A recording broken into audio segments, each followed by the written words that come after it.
কাশ্মীর থেকে কন্যাকুমারী, ভারতের কোনো প্রান্তেই রজনীকান্তের অনুরাগীর অভাব নেই। বয়স এই মহাতারকার কাছে সংখ্যা মাত্র।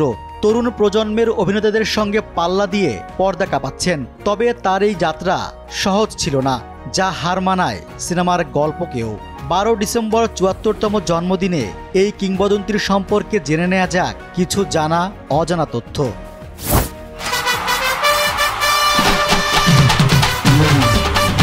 রজনীকান্তের জন্ম বেঙ্গালুরুর এক মারাঠি পরিবারে। তার পুরো নাম শিবাজি রাও গায়কোয়াড়। মারাঠা যোদ্ধা ছত্রপতি শিবাজি মহারাজের নামে অভিনেতার নামকরণ করা হয়। বাড়িতে মারাঠি ও কন্নড় ভাষা শিখে বড় হয়েছেন। অভিনয় জগতে পা রাখার আগে বাস কন্ডাক্টরের কাজ করতেন রজনীকান্ত। এই তথ্য সবার জানা, তবে তিনি যে কুলি ও কাঠের মিস্ত্রি হিসেবেও কাজ করেছেন তা অনেকেরই অজানা। রজনীকান্ত প্রথম বড় পর্দায় হাজির হন খলনায়ক চরিত্রে অভিনয়ের মাধ্যমে। অত্যাচারী স্বামী থেকে শুরু করে একাধিক চরিত্রে অভিনয় করেছেন তিনি। ১৯৭৭ সালে প্রথম ইতিবাচক চরিত্রে অভিনয় করেন। ভারতবাসী যার অভিনয়ে মগ্ন, সেই রজনীকান্তের কাছে অনুপ্রেরণা অমিতাভ বচ্চন। বিগ বির 11টি ছবির তামিল রিমেকে কাজ করেছেন তিনি।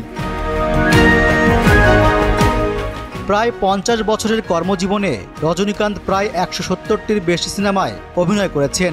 স্বীকৃতিস্বরূপ পদ্মবিভূষণ ও দাদাসাহেব ফালকে পুরস্কারে সম্মানিত হয়েছেন। তিনি হলেন একমাত্র ভারতীয় অভিনেতা যাকে নিয়ে সেন্ট্রাল বোর্ড অব সেকেন্ডারি এডুকেশনের সিলেবাসে একটি অধ্যায় রয়েছে, নাম from bus conductor to superstar. রজনীকান্তের জনপ্রিয়তার উপর নির্ভর করে তৈরি ছবি for the love of a man দেখানো হয়েছিল 2015 সালে 71তম ভেনিস চলচ্চিত্র উৎসবে।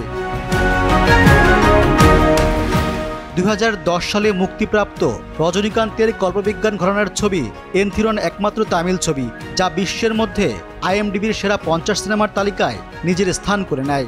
সেই সঙ্গে ইন্ডিয়ান ইনস্টিটিউট অব ম্যানেজমেন্টের PG ইলেকটিভ কোর্সে কেস স্টাডি হিসেবে অন্তর্ভুক্ত করা হয়েছে।